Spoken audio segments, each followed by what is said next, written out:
Paanong manok. Adobong paanong manok. Yum, yum, yum. Natuyuan na siya ng kanyang sabaw. Ilagyan ko ng oyster sauce.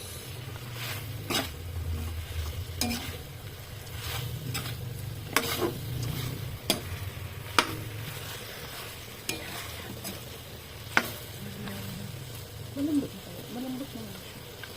Masarap yung may nakakagat-kagat ka. Ayoko naman ng sobrang lambot. Ayan. So, siyang i-prito. Nakakasawa na rin ng adobo. So, i-fry ko siya.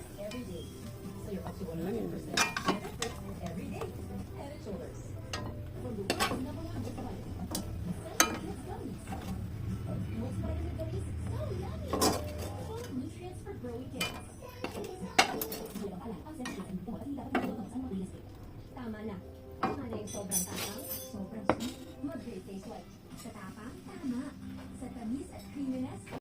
Yay! Paano manok kayo dyan?